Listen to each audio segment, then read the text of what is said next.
I don't know where he might have, what might have happened. And that's frightening in itself to think that it was somebody that would do something like that in your neighborhood. It began like so many other missing person cases. A worried husband, a woman who failed to show up for work, and a frantic search for answers. But beneath the surface of what seemed like a tragic disappearance lay a horrifying truth, one that would expose a chilling act of betrayal.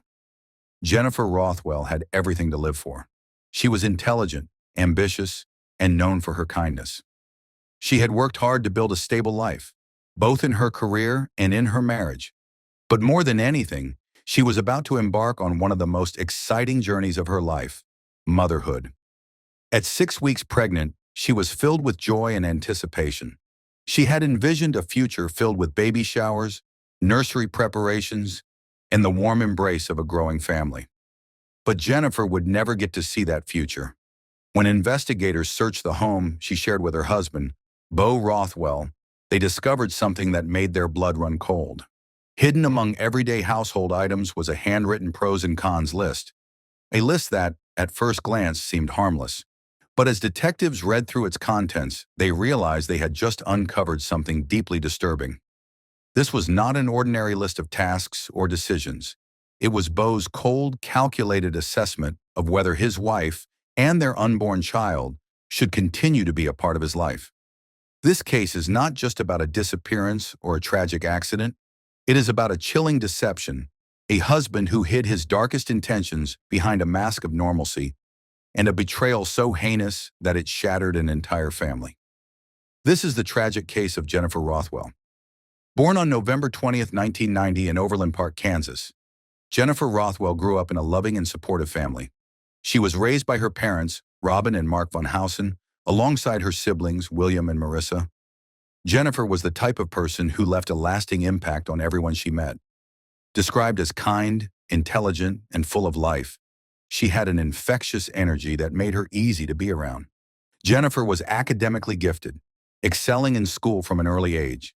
She attended Park Hill High School in Kansas City, Missouri, where she was known for her dedication to her studies.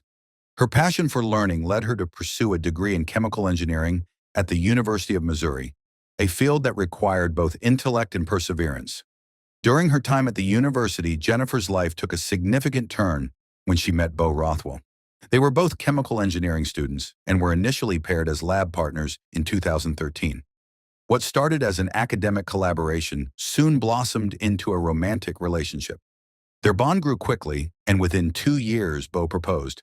Jennifer, deeply in love, accepted without hesitation. On September 26, 2015, Jennifer and Beau were married in what seemed like the beginning of a perfect life together. Jennifer was working as a process engineer at DuPont in St. Louis, and Beau had secured a position at Ambitech Engineering. By all outward appearances, they were a successful, happy couple with a bright future ahead. But beneath this seemingly perfect union, cracks had already begun to form.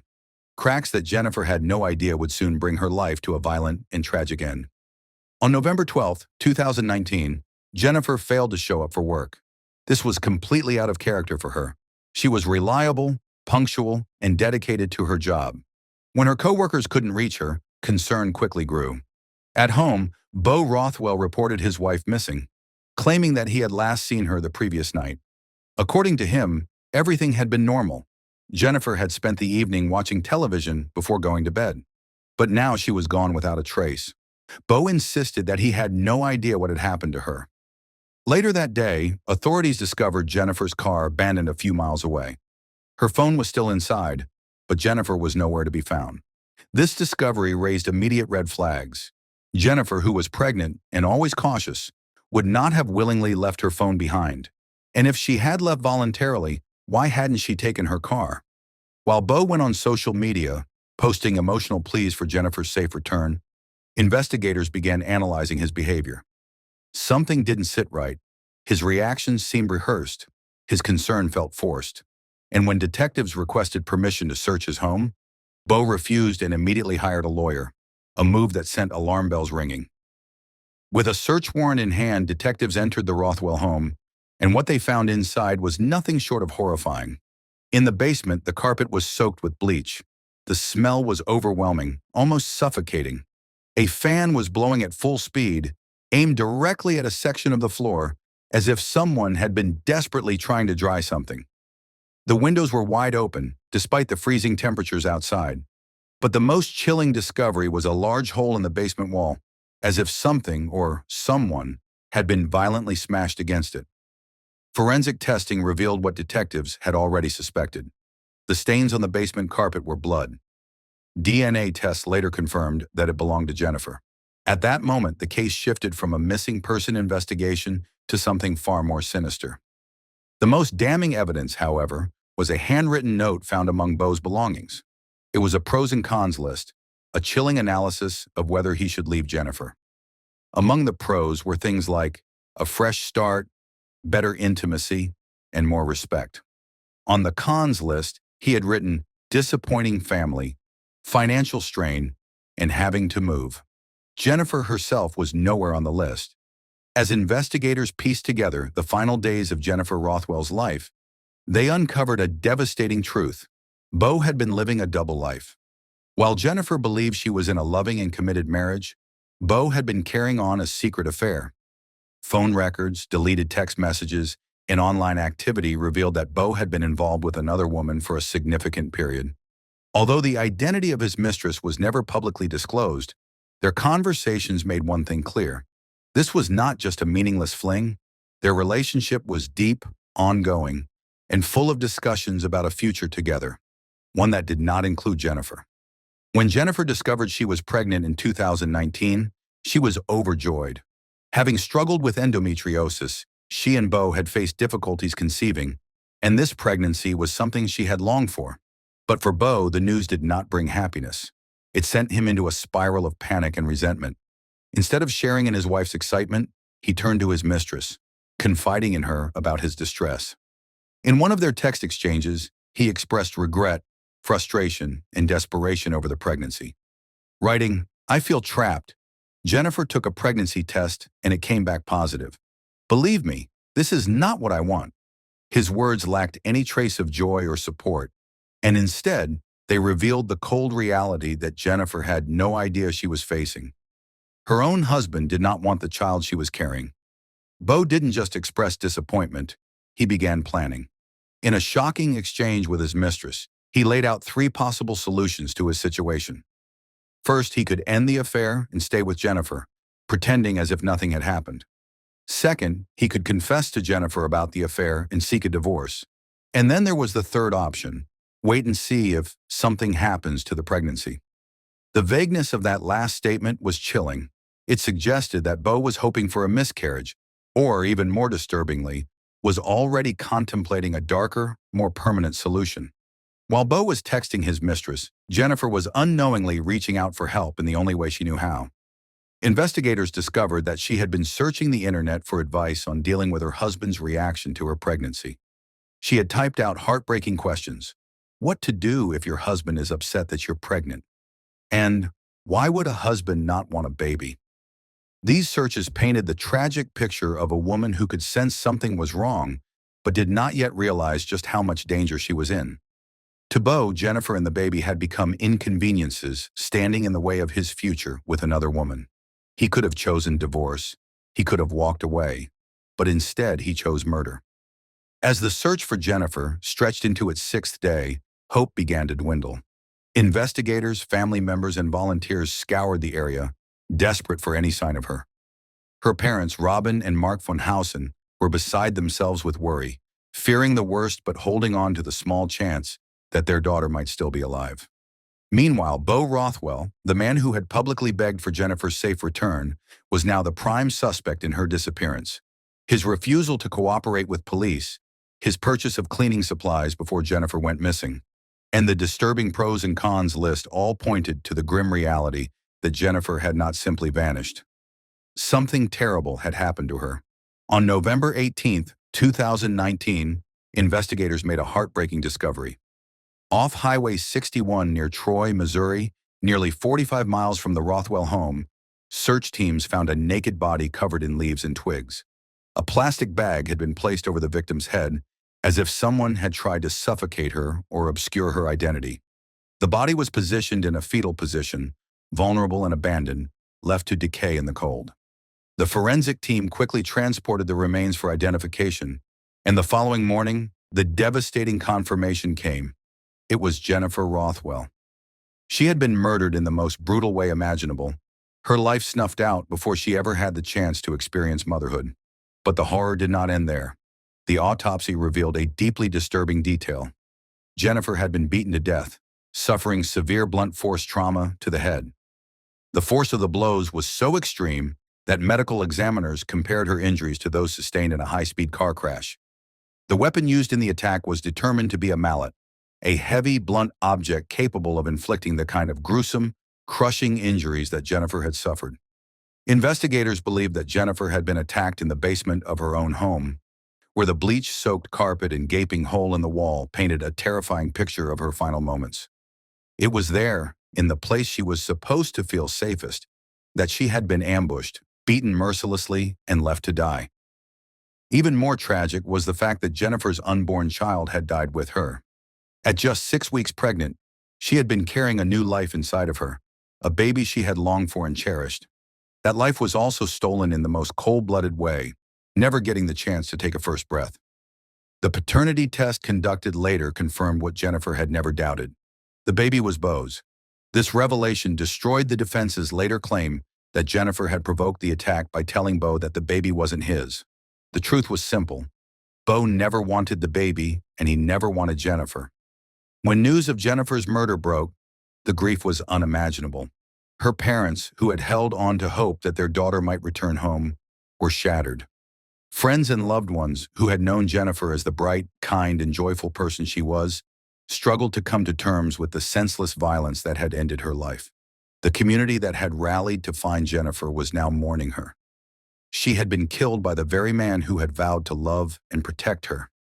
With Jennifer's body found and the evidence overwhelmingly stacked against him, Beau Rothwell was arrested and charged with first-degree murder, tampering with evidence, and abandoning a corpse.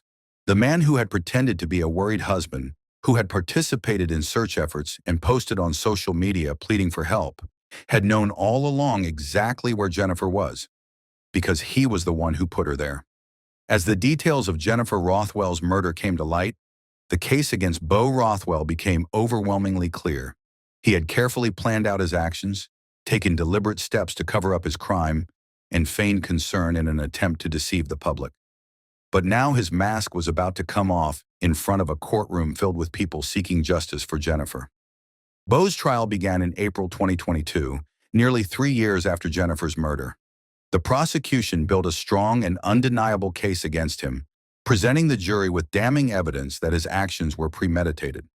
They highlighted the fact that Beau had purchased cleaning supplies, bleach and gloves just 1 day before Jennifer disappeared, making it clear that he had planned to dispose of evidence well in advance. The prosecution also introduced the handwritten pros and cons list found in Beau's belongings, perhaps the most chilling insight into his cold and calculated thought process. It showed that he had been deliberating whether to stay with Jennifer, listing reasons why he wanted to leave her, but failing to consider her life, her feelings, or even their unborn child. In addition, surveillance footage was presented showing Beau entering a store the night before Jennifer's disappearance and purchasing the exact cleaning products and tools later found in their home.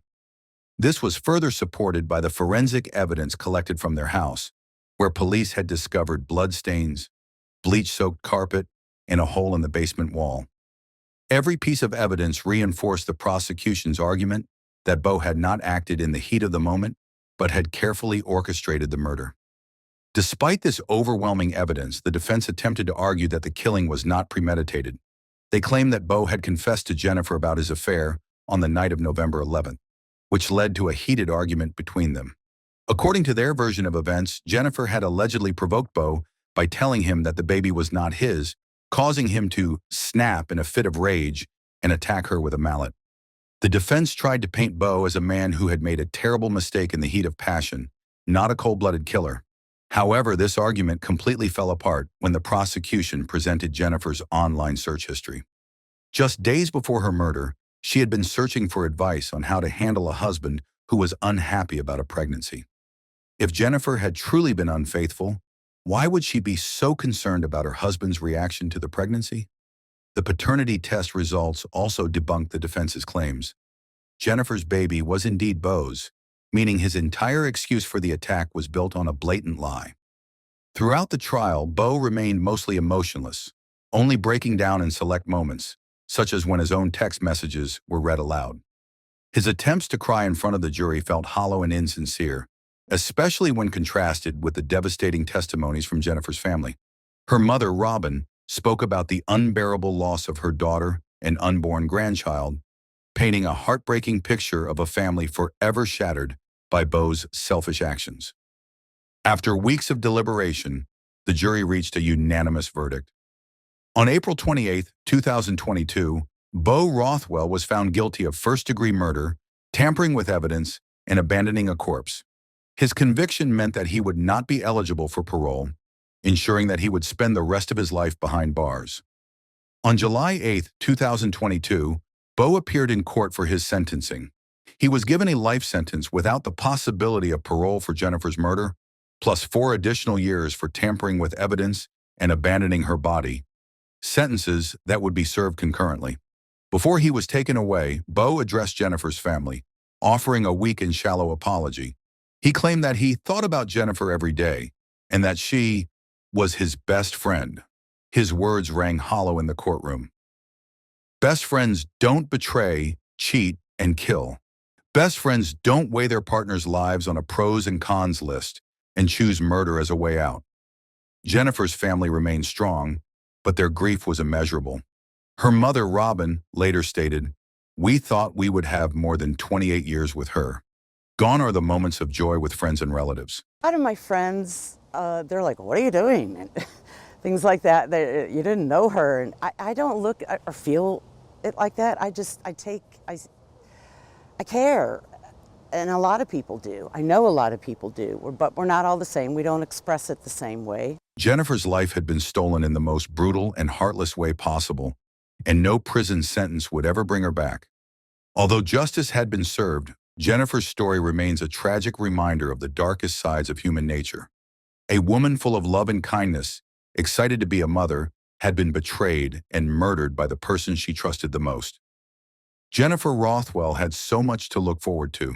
She had spent years building a life she was proud of, excelling in her career, fostering deep relationships with friends and family, and nurturing the love she thought would last forever. At 28 years old, she was about to embark on one of life's most beautiful journeys: motherhood. She had dreamed of holding her baby in her arms, of building a future filled with love, laughter, and family.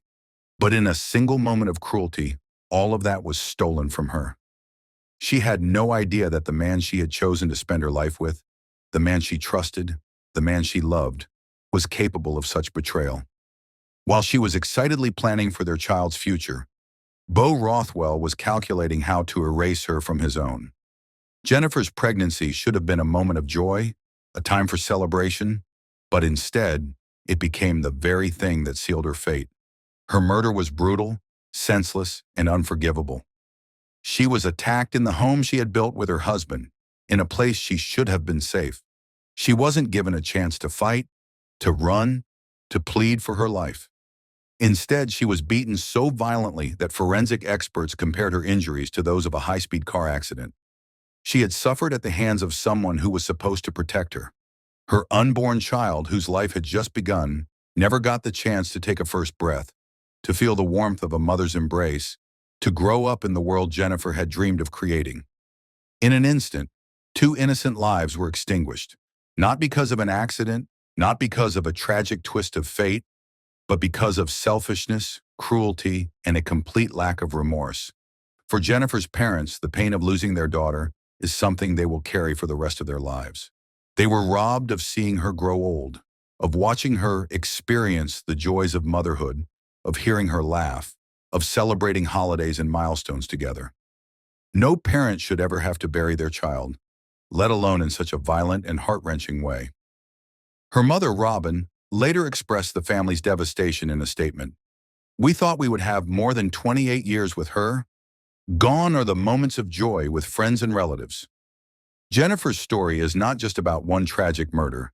It is about the horrific reality that sometimes The greatest danger comes from the ones we trust the most.